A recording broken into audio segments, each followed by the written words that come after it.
Inside my room, I practiced the heavenly draconic meteor sword techniques, while trying my best not to wreck the interior. Easier said than done, given that even a slight miscalculation while swinging would cleave my bed in half, and most likely get me in trouble with my mom. Furniture didn't come cheap, after all, even if I hardly used it, because I spent most of my days in the Wuling Academy dormitory. Most people were under the impression that cultivation involved sitting around and doing nothing as they revolved their chi inside their bodies or some bullshit like that. Like how Qin Li would sit on top of a small glacier and meditate, or how Xiaoyan would just sit around and meditate to cultivate his essence flames or something instead of, you know, actually executing them. While I recognize that cultivating the esoteric essence of qi and inner strength was vitally important, most authors went off to the other extreme end and totally forgot about training actual martial arts. At least Li Fu Chen went around chopping black ore rocks with his meteor sword every day or something. Anyway, I was pretty pleased when I saw wisps of chi taking on the forms of black dragons as I executed a swing with my ice sword. As usual, when forging an ice sword out of thin air, I made sure to practice inscribing the heaven and earth spirit engraving into the frost weapon so as to ensure my skills didn't grow rusty. If this was any other Xianxia or wuxia story, I would be launching into a long-winded rhetoric about what stage I had reached, what realm I had attained, or what level I broke into. But all these weird levels and numbers meant nothing to me. So you guys can be grateful if I skip all that bullshit. Honestly, who cared what realm I was in? It meant nothing except to rank me against other people, and all the rankings in the world didn't matter when I get into actual battle. If I was fighting in reality, then the only question that mattered wasn't what level or realm or stage I had attained, but whether I was stronger or weaker than my opponent. That was all. I need to go to the training room in Wuling Academy. After studying the manual from front to back, I was impatient to actually practice the techniques. It was fine, and all reading and learning the theoretical principles from the text, but it was quite another thing altogether to practice those techniques in reality. I needed to do both in order to successfully master it, and my practical ability had always been worse than my theoretical skills.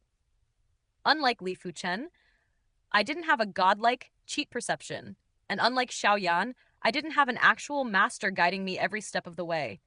Even Qin Li had Qin Shan leaving stuff for him. Then again, I couldn't deny that Master left some stuff with me, even if it was the most basic techniques of heaven and earth formula. He was right about one thing, though. All I needed were the basics of heaven and earth formula. I had to adapt the techniques to my own style and improvised accordingly.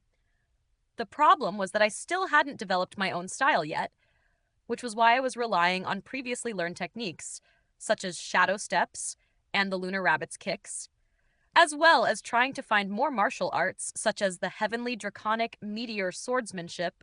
Grr! The serpentine black dragons that were coiling around my frost blade seemed to take on a life of their own, growling aggressively as I swung it forward, simultaneously carrying out the techniques and attacks as specified in the manual, while taking the utmost care not to damage anything in my room. Nearby, spread open on my desk, the heavenly draconic meteor swordsmanship manual throbbed with power, dark wisps of chi swirling around it. Thanks to the martial arts manuals being spirit artifacts, they actually help the user to understand more innately and instinctively the content inscribed within their pages. I wasn't sure how to describe it, but it was as if there was an intelligent entity, or artificial intelligence, supervising me while I practiced, implanting ideas directly into my mind in the form of intuition, and influencing my movements so as to correct whatever mistakes I made while trying to learn from the manual. It might not be as straightforward or skillful as an actual human teacher, but the spiritual artificial intelligence dwelling within the manual was clearly the next best thing. Oi! Whir! Mom shouted from downstairs. What are you doing in your room, making such a racket? Crap. I was making too much noise. I immediately halted my practice. Sorry, just practicing martial arts. If you want to practice martial arts, go outside and do it, she hollered from outside my room. Don't do it in your room. Otherwise, you'll break something. Yes. To be honest, I wasn't very enthusiastic about practicing outside where everyone could see me. We had a garden, and despite the low fence, there weren't many visual barriers to stop people from spying on whatever I was doing. I preferred practicing in an enclosed space, which was why the training rooms in Wuling Academy were a godsend. Not to mention, it was pretty awkward and embarrassing to be swinging my sword and practicing martial arts alone in front of everyone who walked by. If it was a dojo, and even dojos had practices take place in enclosed space that were barred from the view of outsiders, I wouldn't mind blending in with the crowd and practicing with everyone else. But alone, it just felt weird. Or maybe that was the attitude and mentality I brought over from my original timeline, and no one would be as hesitant to practice in the open as I was. Whatever the case, Mom had a point, so I stopped and went downstairs. As if he timed it perfectly, Dad returned home. "Let's go out for dinner," he announced happily as he stepped through the door. "Everyone, get ready." "Eh? We're going out to eat?" I asked, confused. Dad nodded with a big grin on his face. "You're going to Tushan City tomorrow, aren't you? You won't be home in a while, so I'll treat you to a farewell dinner." "I won't be long gone," I reminded him. "I'll be back for the New Year holidays." "That's over a month away," Dad replied dismissively. "We'll have another feast then." Okay. Since I got to eat delicious food, I had no complaints. So I just looked forward to having a dinner with my family, which, now that I thought about it, was becoming quite a rare occurrence and something I had taken for granted back in my original timeline. The next day arrived, which meant that my 3 days were up, and I brought along whatever clothing and necessities I needed to Tushan City. As always, I took a train, and then a bus to the remote part of the Great Zhou Empire. Upon reaching the gates of Tushan City, I caught sight of a familiar face standing guard outside. The heavily muscular Shou was standing with his arms folded across his broad chest, wearing an equally wide grin on his tanned face as he watched the flow of people entering and exiting the huge gates of Tushan City. "Oh, it's you again." "I'm Fei Wu," I reminded Shou. To be fair, I had actually forgotten his name at that time, having met so many people 3 days ago. It was only later, when I spent more time in the Nine-Tailed Fox sect, that I eventually remembered his name. "Oh, right. Your support to report in today? I heard that you passed the Outer Sect Disciple exam. Congratulations." Chortling heartily, Shou smacked my back, almost causing me to double over and hit my face against the floor. "Good. Good. Well done." "Lad," as expected of the man that Qihong brought back. I couldn't help but sigh. Why was everyone already assuming that I was Tang Qihong's boyfriend or something? Whether she liked me or not, she hadn't actually made any move or confessed to me, so we weren't officially going out. And that fact meant that our relationship could go either way. I wasn't taking anything for granted, especially from previous experience. I mean, the experience of a friend of a friend. "Oh, wait. What's your number again?" Shou scratched his head as he consulted his tablet. "Figures. Of course they would sort us out by numbers rather than name." 244. "Yeah, that's right." Shou nodded fervently, and then he suddenly chuckled. Trying to suppress his mischievous grin, he gestured for me to pass through the gates. "Go ahead. Someone will bring you to your room later." "Yes, sir. Thank you very much." I bowed gratefully and stepped through the gates. I didn't have to wait long. Before even 5 minutes passed, an outer sect disciple appeared and gestured for him to follow me.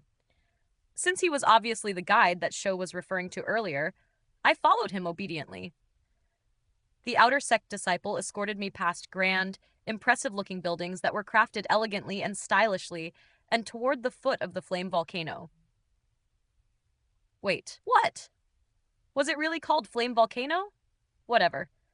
Anyway, as we reached the foot of the volcano, I noticed a beautiful sight somewhere outside the row of clustered buildings built further into the white rock. Rows of functional, blocky buildings ringed a huge lake that spread leisurely across the space of the foot of the volcano. In the middle of the lake was a platform that was connected to solid ground only by a thin, long bridge. Surrounding the platform were 9 marble pillars that sported exquisite designs and elegant patterns across their smooth surface. I couldn't help but stop to admire the magnificent sight. I wasn't the only one who was awe-struck by the magnificence of the exquisite marble pillars.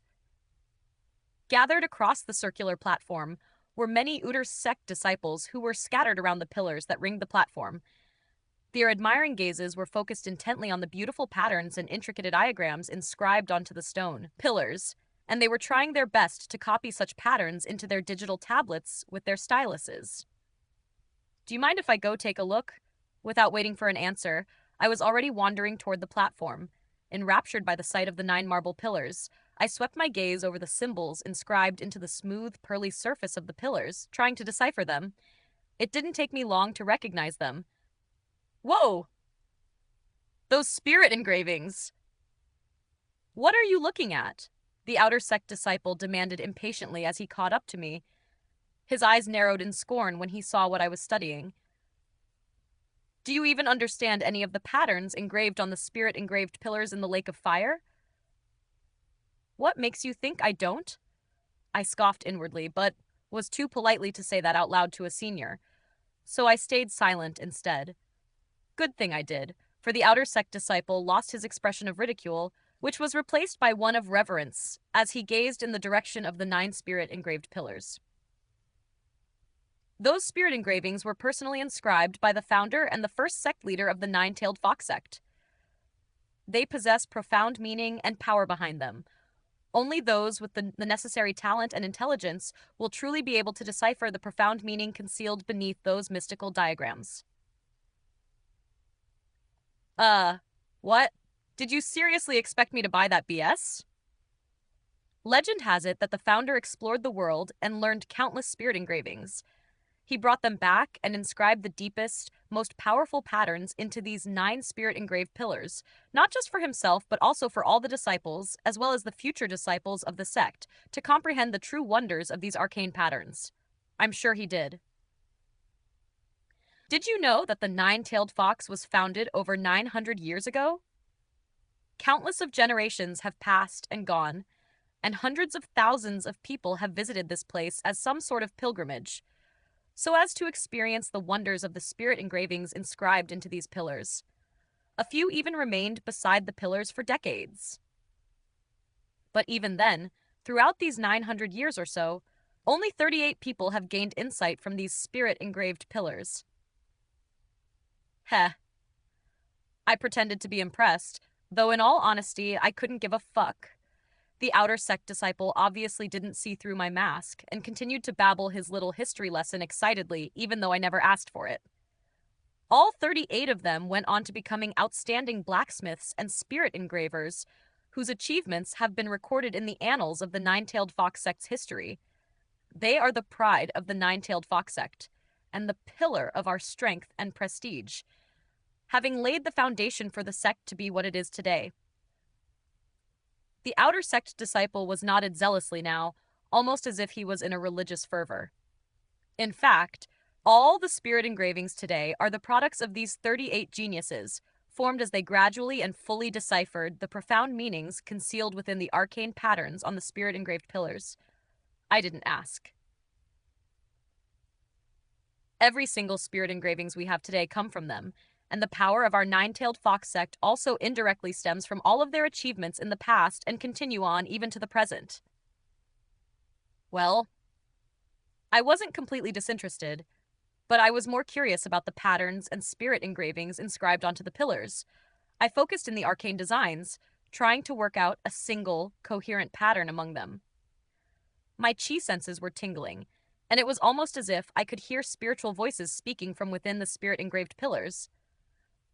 Not in voices, but I wasn't sure how, but it spoke to the spirit.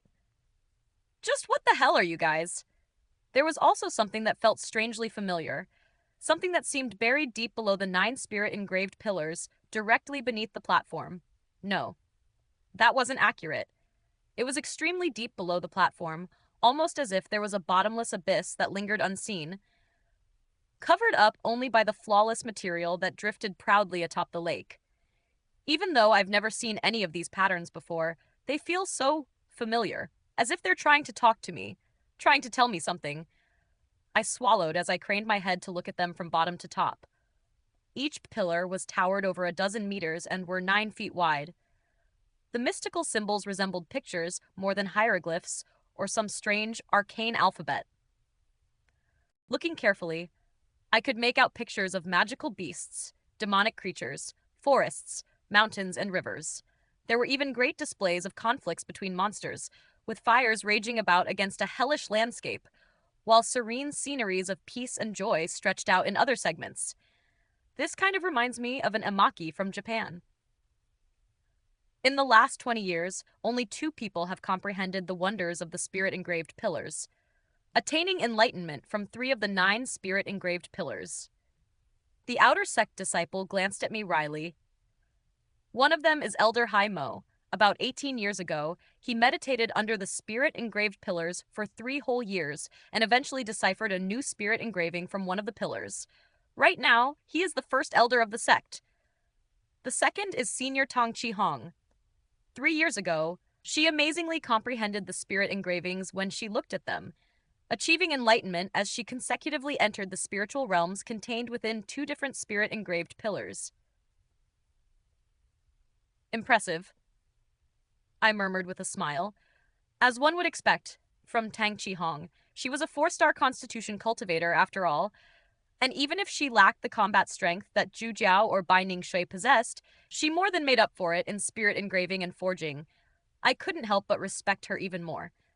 However, it was clear that the outer sect disciple held none of that for me. He was regarding me with scorn. We do not know what Senior Tang learned from that miraculous encounter. Only the current sect leader, his wife the sect mistress, and Elder Hai Mo know what Senior Tang learned from her meditation. What we do know is that, after that astounding experience, Senior Tang became the most talented disciple in the Nine-Tailed Fox sect, surpassing even the previous first disciple, Senior Hu Mei-er. She is allowed access to all the rare spirit materials in the sect and can do whatever she wishes with them. Sect Mistress teaches her personally, and she also receives lessons from First Elder Hai Mo as well. They spare no expense and use whatever resources the sect has available to groom and nurture her. In other words, favoritism. Though I was tactful enough not to raise that point. She is the greatest treasure of the Nine-Tailed Fox sect, and will definitely not allow anyone to monopolize her. I raised an eyebrow at that, not knowing whether to be amused or offended. I remained silent, of course. No sense antagonizing the senior and making more enemies than I already had. The outer sect disciple finally dragged me away from the platform and 9 spirit-engraved pillars. I followed him to one of the buildings that was near the lake and nestled deep within the toe of the volcano. Evidently, this was to be my new residence, or dormitory in the Nine-Tailed Fox sect, and by extension, Tushan City. Here's your ID. The outer sect disciple handed me a card with my photograph and name on it. Basically a student card, an object that I was very familiar with, having always relied on it to get access to university buildings and borrow library books back in my previous life. This sect identity card would make my life a lot easier by allowing me access into Tushan City and the outer sect disciple district without needing to rely on Shou to open the gates for me. You'll be staying in room 44, the outer sect disciple told me coldly, and then pointed at my card. That ID is important, so don't lose it. It'll store all your personal information and credit, and if you lose it, a replacement will cost 5 gold. Wow, that was fucking expensive. I had to take 5 herb gathering missions just to make that kind of money. The income you earn will depend on how much you contribute to the Nine-Tailed Fox sect. We have regular lectures on armament forging from the sect elders, but if you want to attend those lectures, you are required to pay tuition fees for them. You can also purchase books, martial arts manuals, forging textbooks, and spirit materials from the outer sect. What the fuck? What was with this capitalistic system that every sect and education institution resorted to? Even after getting into the sect, I still had to pay? Were they trying to suck me dry of money or something? What was the point of joining the sect if I still had to pay to attend their lessons? Oh, of course, the lectures were only available to sect disciples and not to outsiders, no matter how much they were willing to pay. But that was not the point. It just spoke of capitalistic greed and exploitation of the sect disciples. Trying to suppress an exasperated sigh, I focused my attention on the more important matter at hand. I assume we earn income through carrying out missions? That's right, the outer sect disciple nodded. Taking missions is one way, but you essentially have to work to earn income. Cutting spirit materials, refining spirit materials, smelting artifacts, preparing spirit herbs, or sorting out mystic plants, grinding spirit stones, distilling monster cores, and a variety of other chores. All these provide income in the form of gold coins. You don't have to worry. Senior Tang will plan missions for you. You'll be rewarded the appropriate amount of gold coins according to the level of the mission. As long as you're able to complete them in the time given and achieve your quota, there should be no problems. Thank you. I bowed gratefully and watched as the outer sect senior left impatiently. Wow, what a friendly guy. It was as if he couldn't wait to kick me out of the sect or something. Sighing, I explored my new dormitory room. To my surprise, it was larger than I expected, bigger than the dormitory room I had in Wuling Academy. For one thing, it was a double-story apartment. The bedroom, obviously, was on the upper level, complete with my own personal bathroom, minimal furniture, and a bed. I was glad they provided a desk and table, on which I could set up a laptop, but I probably need a shelf for the books I planned on purchasing. But what pleased me the most was the small training room adjacent to the bedroom. I could go in there and train, especially with the reinforced walls, and even a personal training dummy that looked a little less advanced and sophisticated than the modern ones that Wuling Academy used. As prestigious as the Nine-Tailed Fox sect was, even they couldn't measure up to the wealth that Wuling Academy possessed. That said, the designs were similar. So I wouldn't be surprised if many of the blacksmiths and spirit engravers who worked in the Bureau of Spirit Armaments and designed the training dummies and battle puppets that we used for our daily training and regular tests were mostly from the Nine-Tailed Fox sect. Descending to the lower level, I found a storage room and a workshop for forging and spirit engraving. The workshop even provided the most basic of tools, which was awesome. It meant I didn't need to go and purchase my own. Phew, every penny saved was a gold saved. Boom! I almost jolted upright when I heard an explosion from next door. Scurrying out of my apartment, I stepped into the white, almost sterile corridor and wandered over to the apartment just next to mine. Room number 45, huh? Gah! Coughing, someone shoved the door open and staggered outside as smoke billowed outward from inside his apartment. Astonished, my eyes widened when I saw who he was. Tongshui? Oh, Fei Wu! You're finally here too! Suppressing his cough, Tongshui managed a grin while waving the smoke away. I instinctively took a step back when he accidentally fanned the acrid fumes toward my direction and studied him curiously. What were you doing? Ha ha ha! Sorry. I was carrying out an experiment in my new workshop. Tongshui looked sheepish. I think I added a little too much hydrogen sulfate to the ruby fire crystal, and everything blew up in my face. Why would you do that? You know we're supposed to be careful around hydrogen compounds and the volatile ruby fire crystal? I realized I was echoing the warning of teacher Lian Jinshu, our alchemy teacher, but it seemed pretty appropriate in this solution. Oh, well, just an assignment that Lian Ru gave me. Tongshui offered me a grin. Don't worry, Wu. You'll get yours from Tang Qihong soon enough. Damn. I just couldn't wait. Feeling a sense of dread curling in the pit of my stomach, I took a deep breath and steeled myself for whatever mischief Tang Qi was sure to scheme up for me.